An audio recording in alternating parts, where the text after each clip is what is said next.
Bismillah, Assalamualaikum warahmatullahi wabarakatuh.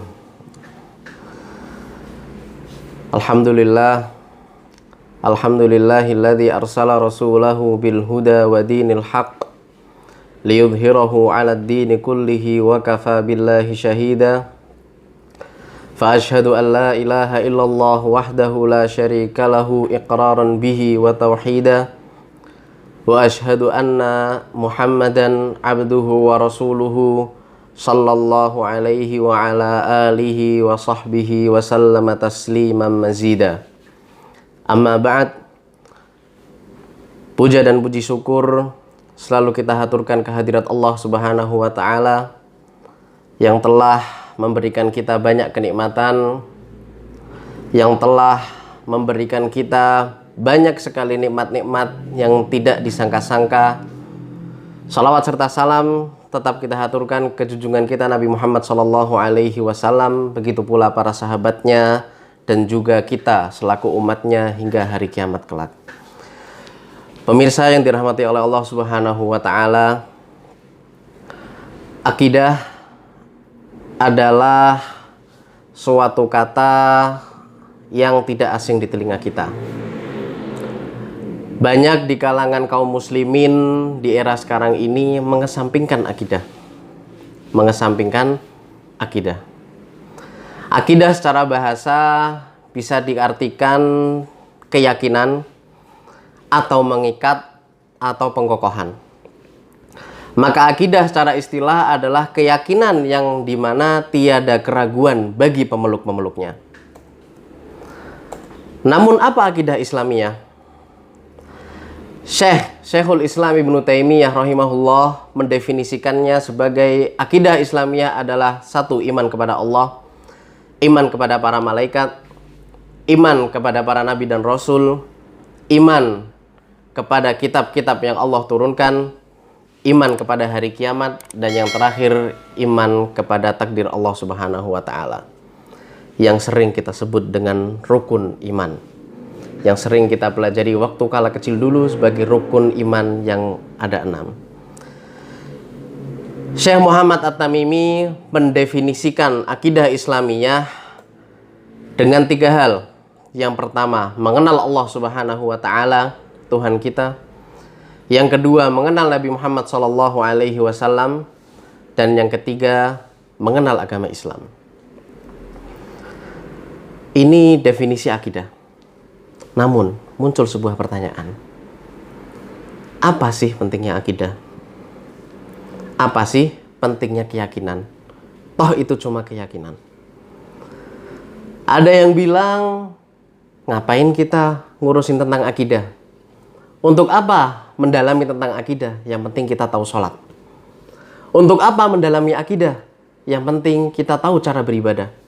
Untuk apa mendalami akidah, keyakinan? Yang penting kita banyak beramal, kita banyak bersedekah, kita banyak berinfak, tidak perlu mendalami masalah akidah. Pemirsa yang budiman, lalu apa bedanya kita dengan orang-orang non-muslim, orang-orang kafir di luar sana? Mereka orang-orang kafir tidak semuanya jelek. Banyak dari mereka orang-orang kafir, mereka berinfak, namun mereka tetap di neraka. Banyak dari mereka orang-orang kafir, mereka berbuat baik terhadap sesama, namun mereka tetap masuk ke dalam neraka. Banyak dari mereka orang-orang kafir, mereka menghindari kezaliman, berbuat baik sebanyak-banyaknya, namun mereka tetap dimasukkan oleh Allah Subhanahu wa taala ke dalam neraka. Karena apa? Karena mereka tidak memiliki akidah. Karena mereka berakidah dengan akidah yang salah. Ustadz, itu kan orang-orang kafir. Kita orang-orang muslim. Berbeda antara kita orang muslim dengan orang kafir. Kita lihat sabda Nabi SAW. Jauh 14 abad yang lalu menceritakan tentang orang-orang yang sudah masuk Islam. Mereka adalah orang Khawarij. Diceritakan oleh sahabat Abu Sa'id Al-Khudri radhiyallahu anhu. Beliau berkata, sami'tu Rasulullah sallallahu alaihi wasallam yaqul.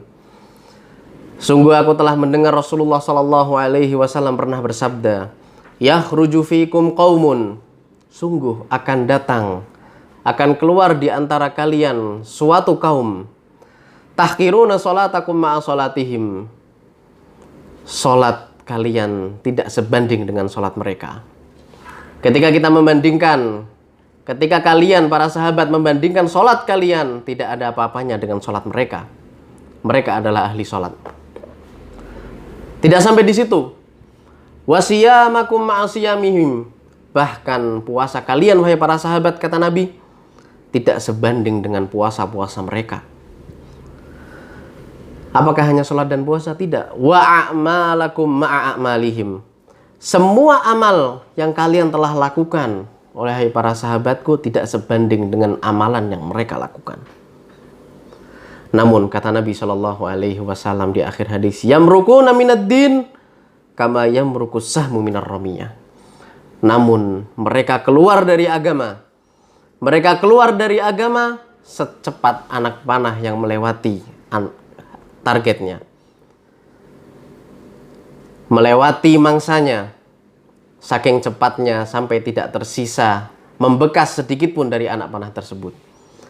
Jika sebuah target diibaratkan adalah Islam, kemudian anak panah tersebut diibaratkan adalah mereka orang-orang Khawarij, saking kencangnya anak panah tersebut menembus target tersebut, seakan-akan anak panah ini bersih, tidak pernah menyentuh target tersebut.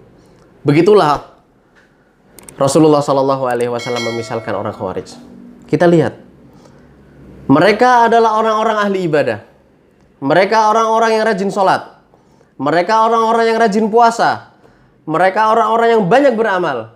Namun mereka keluar dari agama. Karena apa? Karena mereka salah berakidah. Mereka beranggapan bahwasannya para sahabat tidaklah adil.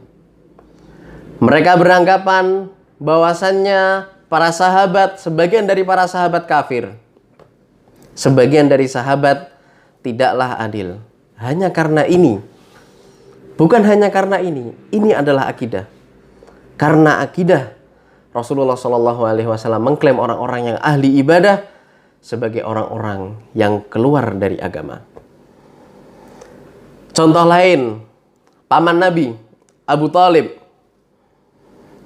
Jasa-jasa beliau sangat besar. Ketika haji-haji datang ke kota Mekah, Abu Thalib yang memberi mereka makan. Abu Thalib memberi mereka minum. Bahkan dakwah Nabi SAW dikala itu dilindungi oleh Abu Thalib, paman Nabi SAW.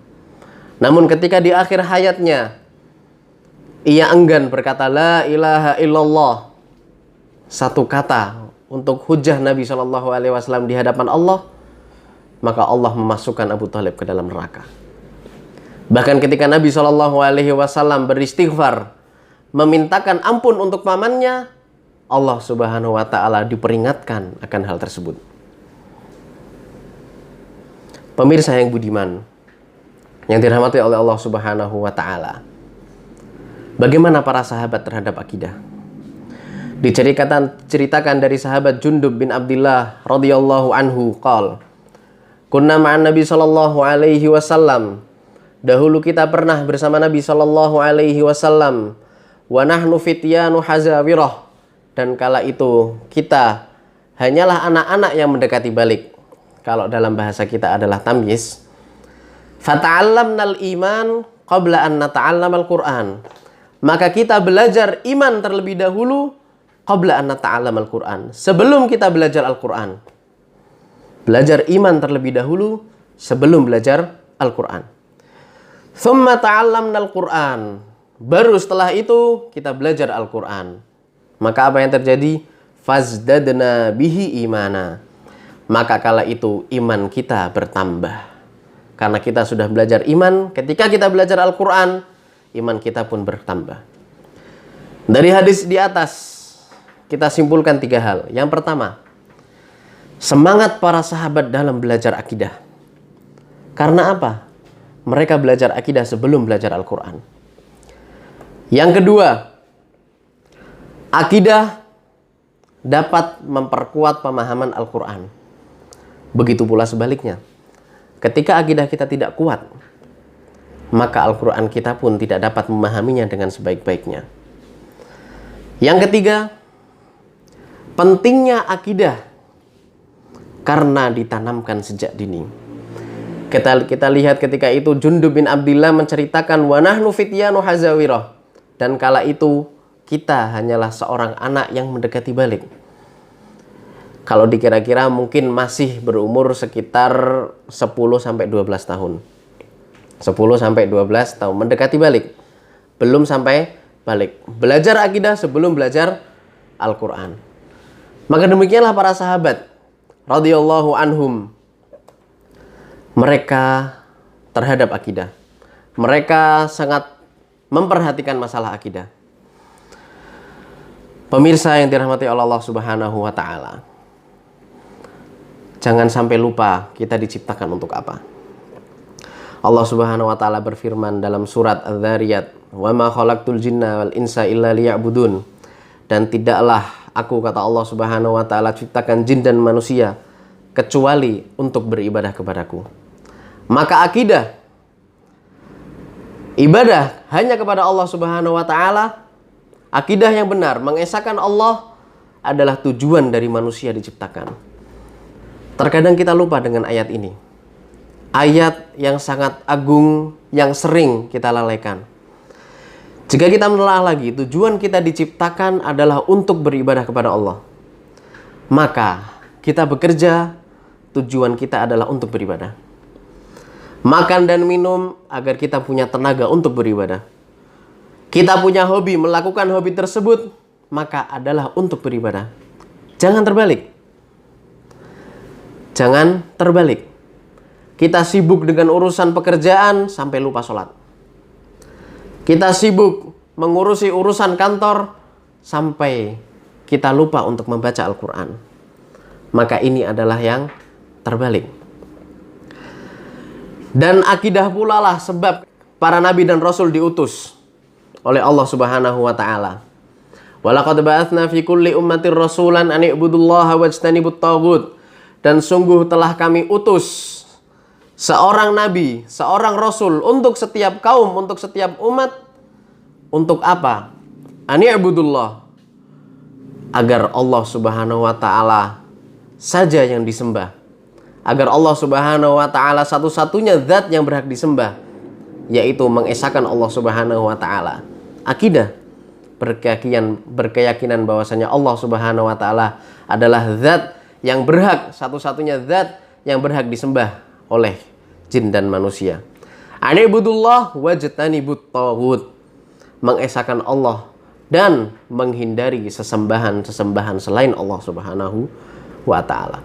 Maka akidah adalah tujuan kita diciptakan, adalah fungsi dari diutusnya para nabi dan rasul di muka bumi. Pemirsa yang dirahmati oleh Allah Subhanahu wa taala. Maka apa yang harus kita perhatikan dalam akidah ini?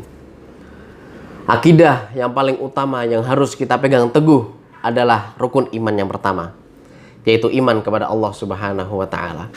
Bagaimana iman kepada Allah Subhanahu wa taala? Yaitu mengesahkan Allah. Membuat Allah Subhanahu wa taala satu-satunya zat yang berhak disembah. Satu-satunya zat yang berhak diibadahi. Maka barang siapa berdoa kepada selain Allah Subhanahu wa taala, maka dia belum mengesahkan Allah, belum berakidah dengan benar. Maka barang siapa bertawakal, bergantung kepada selain Allah, maka dia belum berakidah dengan benar.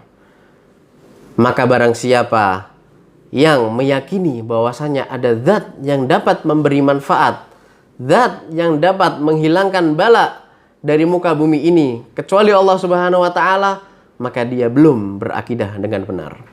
Pemirsa yang dirahmati Allah Subhanahu wa taala, demikian yang dapat saya sampaikan. Semoga yang sedikit ini dapat bermanfaat bagi kita semua.